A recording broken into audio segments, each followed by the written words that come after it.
Your team is cheering you on. You're the anchor bowling in the 10th frame, and you need a spare to win. You walk up to the lane, position yourself, and take a deep breath.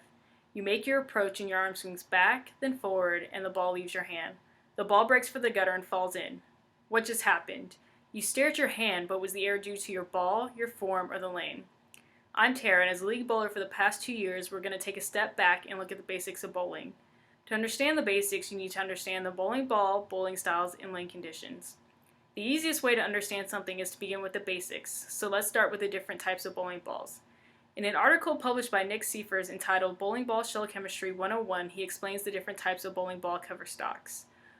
The first is a plastic bowling ball, which is used when a straighter path is required. An example of this would be a spare shot.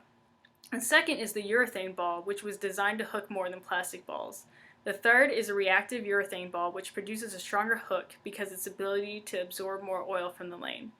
Now that we've covered the different types of bowling balls, let's look at the different bowling styles to get the bowling balls to the pins.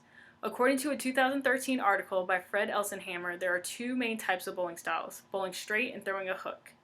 A perfect time for bowling straight is when you need to throw a more exact shot. An example of this would be the spare shot. Throwing a hook will increase your chances of a strike. In my experience, I use a hooking shot for my first throw for a higher pin count and a more straight approach to pick up spares. Having the right bowling equipment and technique can do wonders for your pin count, but none of this matters if you're unable to understand the environment. A 2009 Bleacher Report article entitled The Great Misconception About Professional Bowling, Jeffrey Fan describes the various lane patterns that can affect a bowler's ball. For a league bowler, the most common pattern is to have less oil on the outside of the lanes and more oil in the center. A professional bowler can see a variety of patterns. A pro bowler can have more oil in the center and less on the edges, or there can just be no dry areas and the entire lane is oiled. When league bowling, the lanes are freshly oiled, and it usually takes me several throws to determine where and how much oil is in the lane. In conclusion, there is a lot more to bowling than meets the eye.